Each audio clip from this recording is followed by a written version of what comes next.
All right. We'll do one more chapter, and then later this evening I'll come back and get started on some of the more interactive content. So we're going to dive into the next chronological chapter, which will be another Dago chapter.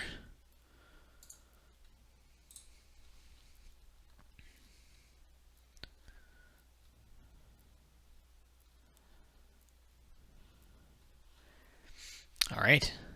This is Dago 3, the third of the 6 moons. So another day has passed since Erlen met Miresh, and a day and 2 days has passed since Renato set sail out of Kedar port. Fortunately, we do have artwork of Dago. There he is again. All right. Dago 3, third of the 6th moon, years since Orish, 1478. Dago was surprised that Miss Puzzle was accompanying them. Escorted from his cell at last, he entered a large chamber in the cellar of a city's building. His arm was bound stiffly at his side until the bones healed. Similarly, his leg was in a splint, and a single crutch supported his weight at his armpit. He could hear merchants calling their prices and smiths hammering their anvils, and through the windows he could see feet at street level. He thought for a moment about calling for help, but decided he'd likely be dead long before any help got here. The woman in charge was in the cellar along with close to 20 men. Instead of a dress, she had long black leggings and a dark leather jerkin on. She still wore jewelry, a necklace around her neck, and hanging gold strings from each ear. "Welcome, Dago. Men, welcome him." There was a scattered mumbling around the room, the most pitiful welcome Dago had ever received. "This is Avis," Miss Puzzle told him, and a man with circular black This is Avis, Miss Puzzle told him, and a man with a circular black mask, completely covering his face, stepped forward. The man held a compact crossbow in one hand, the sort these northerners liked because there were fewer trees in the way. "He'll put an arrow in the back of your head if you cross us." "Back of my head?" Dago asked. "He'll never see that. I'll be facing him if I ever cross you." The room remained full of mutterings, but Avis spoke out over it all. "You're right, miss. He's got balls." They all laughed at that. Despite their humor, Avis's eyes peered out of the mask like tiny beads of ice. Miss Puzzle smiled as their humor faded. "You'll behave, won't you, Dago? We're going up to the ship now, and you won't cause a fuss in the streets." "Of course not," Dago said, unless an opportunity presented itself. He refused to die here. Most of the men seemed used to their mistress's attendance. They referred to her as Miss, and no ill speak was heard. If Dago had his way, she'd be bound and ordered about, not giving orders to men who could cut her up into pieces. A few of them shouldered large packs of supplies, and 2 bore a chest between them. Then, without another word, Miss Puzzle led the way out of the cellar. Avis walked behind Dago, close enough for his breath to be heard, heating the inside of his black mask. He was surprised to see that the entire complex was beneath that very same barroom, outside of which he had been captured. The room was abandoned now, but its doors were still set ajar. Dago realized now that the slums of Elakar knew to give this place a wide berth. It was a gang house of the dangerous variety. A troop of men formed 2 lines. At Dago's right was a man he had not been introduced to, dressed in the same dark armaments. He had olive skin, shaved clean, with not a drop of sweat. Dago's black skin bubbled with sweat, and it wasn't from the sun. He felt the face of a crossbow pressed into the nook of his back, and Avis's breathing, in and out, in and out. The civilians in the streets gave them a wide berth. No beggars asked this group for coins, and the guards turned the other way. If Dago were to run, they'd be as likely to stop him as aid him. "Who am I fooling?" he asked himself. He was hobbling along on a crutch. Once he boarded this ship of theirs, there'd be no escape until they landed on the torn shore, and he didn't have a damn choice. He couldn't run. He couldn't call for help. So board it he did. Elakar was built on the banks of the Banblood Lake,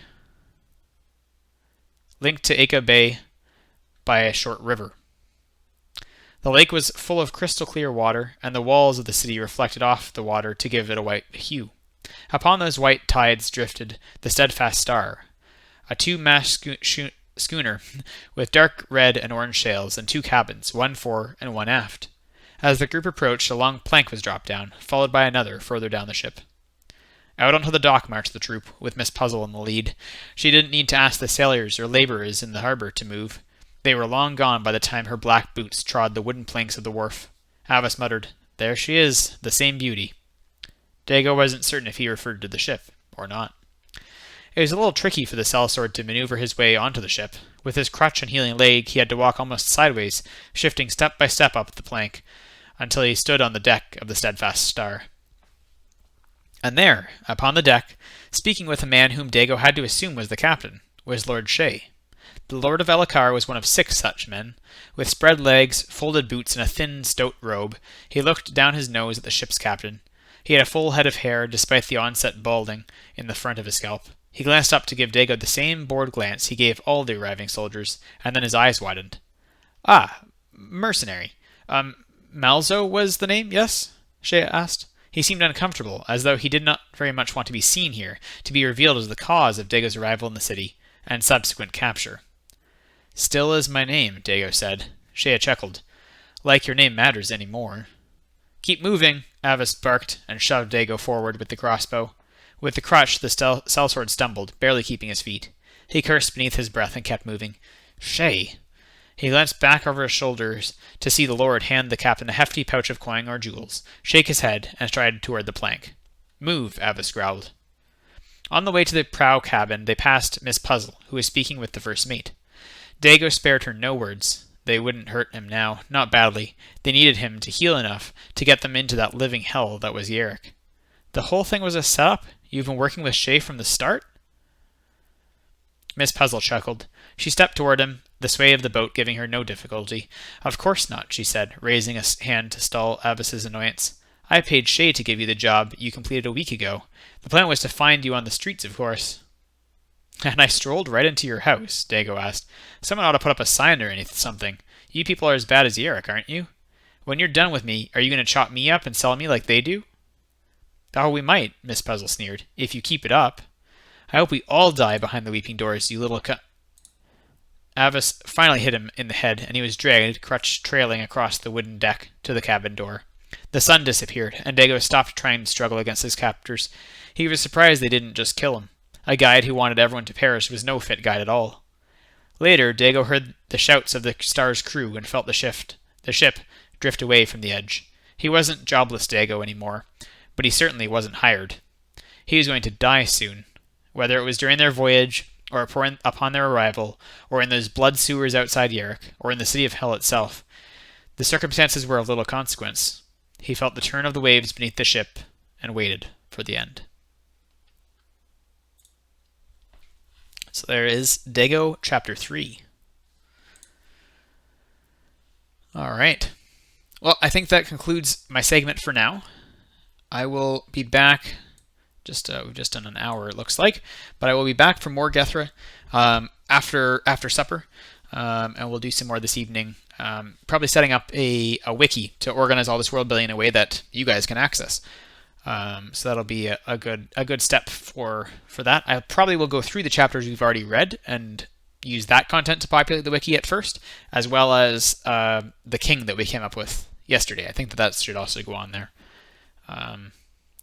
The King of Cadarport. All right. Well, I hope you guys enjoyed and have a great evening. If you tune in later, I always appreciate it.